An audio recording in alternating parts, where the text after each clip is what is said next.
দরজাটা দেওয়া। টক টক টক আওয়াজ হয়েছে।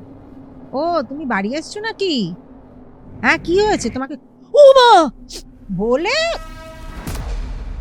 কি হয়েছে কেউই জানে না, তো কিছু দেখাই যায়নি, একটা আবছা একটা কিছু একটা ওকে বলছে আর কতদিন।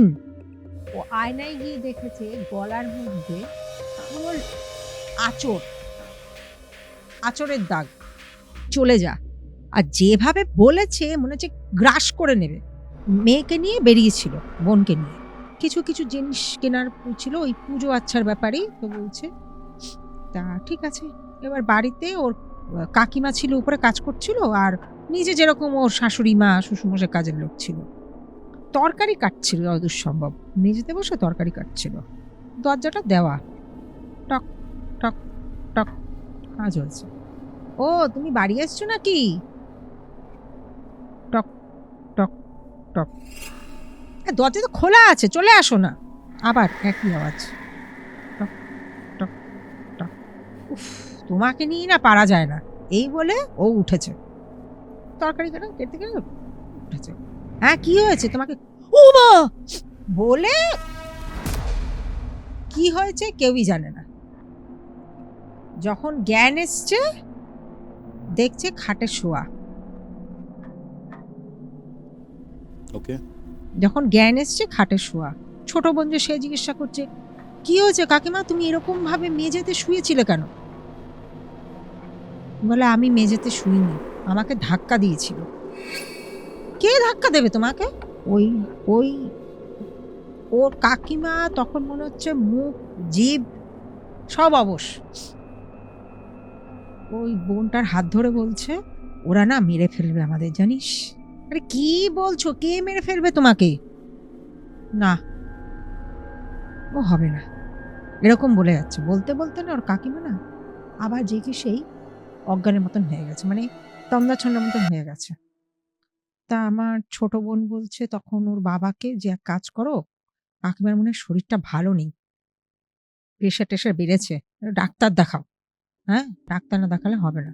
কাকা তুমি কালকে একজন ডাক্তারকে নিয়ে আসো, বা ডাক্তারের কাছে নিয়ে যাও কাকিমাকে। সেদিনকে রাত্রিবেলা ঠিক করলো ওর বাবা দোতলাতে থাকবে না, দোতলাতে থাকবে না, ও কাকিমার ঘরেই, কাকা কাকিমা একটা ঘরে, ছোট বোন আমার ছোট বোন আর জামাইবাবু একটা ঘরে। হঠাৎ মনে হলো নিচতলায় কেউ কথা বলছে, কান পেতে শুনছে, দরজার কাছে গেছে। প্রথমে ভেবেছে পাশে রাস্তা দিয়ে কেউ, না উঁকি মেরে দেখছে রাস্তায় তো কেউ নেই, পাশের বাড়ি জানলা টান্নাও দেওয়া। একটু না এগিয়েছে, এগিয়ে গিয়ে দরজার কাছে গিয়ে কান পেতেছে।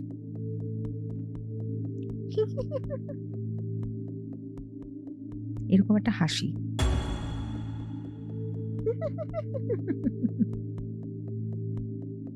অন্য কিছু নিচে কে হাসছে, তখন রীতিমতন কথাবার্তা বলার আওয়াজ পাচ্ছে। দেখা যাচ্ছে একটা মেয়ের গলা, ওদিকে একটা পুরুষ কণ্ঠ।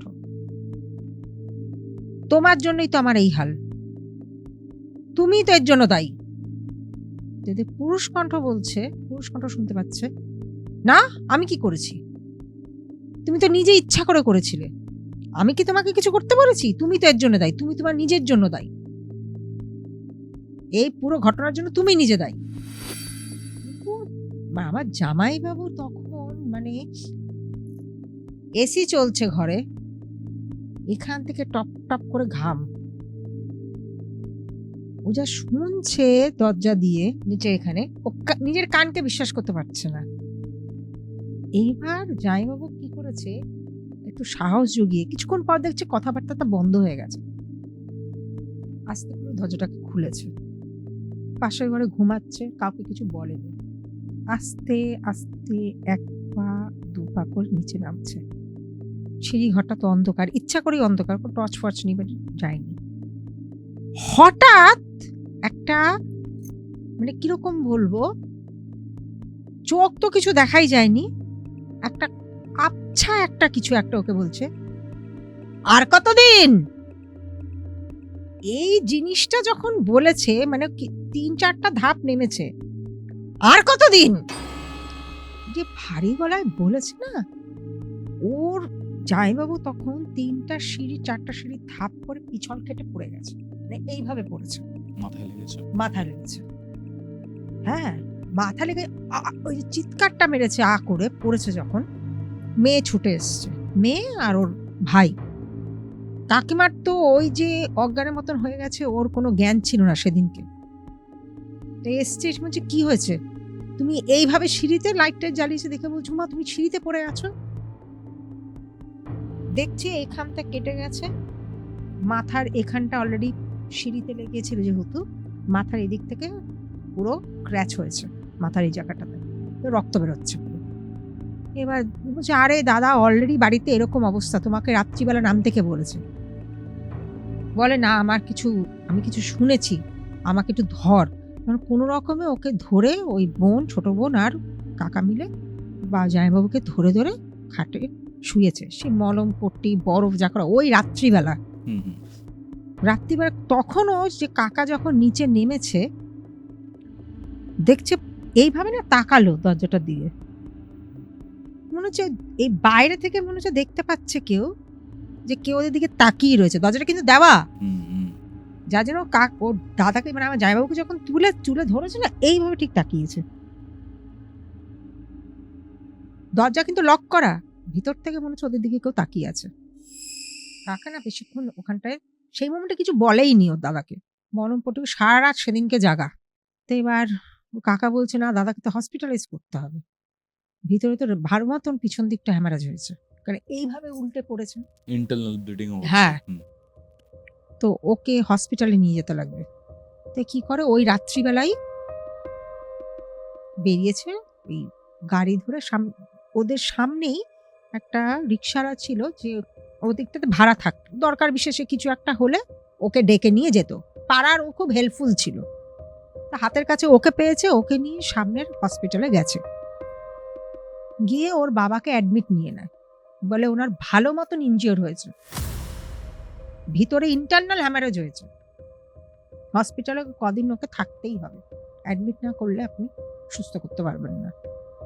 এই যে ওরা বেরিয়ে এসছে রাত্রিবেলা, কাকা, বোন, জামাইবাবু, ঘরে তো কাকিমা একা ছিল।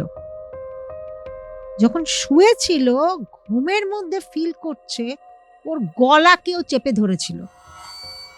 হ্যাঁ, আর কাকিমা ঘুমের মধ্যে এরকম করছে, কিন্তু বুঝতে পারছে না, তো ও তো দেখছে ওরই হাত, কিন্তু স্পষ্ট দেখতে পাচ্ছে, বুঝতে পারছে ওর গলা কেউ চেপে ধরে রেখেছে।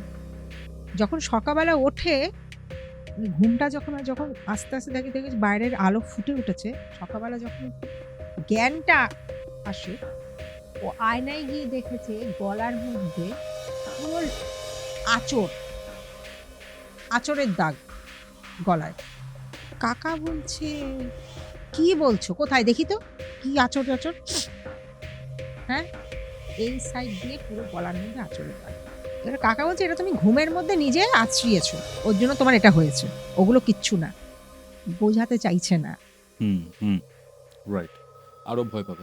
হ্যাঁ, ইভেন ওর কাকাও মাইন্ডে অনেক কিছু চলছে, কেন এতদিন বসবাস করছে ওই বাড়িতে, কখনো এই জিনিসগুলো কখনো হয়নি, হঠাৎ কি এমন হচ্ছে যে এর জন্য জিনিসপত্রগুলো হচ্ছে, এর কোনো সুরাহা নেই। এদিকে ওর মেসোমশাই যে বলে গেছিলেন যে হনুমানজি প্রতিষ্ঠা করো, বা ওই কাজটাও এগোতে পারছে না, কারণ এক এক করে তো এবার ওর দাদা মানে আমার জামাইবাবু তো হসপিটালে ভর্তি হয়ে গেল। বাড়িতে যদি সবাই সুস্থ না থাকে, কাকিমা অসুস্থ, কাজটা করবে কে? রাইট। সন্ধ্যাবেলা সেদিনকে কাজের থেকে ওর কাকা আগেই ফিরে এসছে বাড়িতে, কারণ দেখেছে কাকিমা অসুস্থ।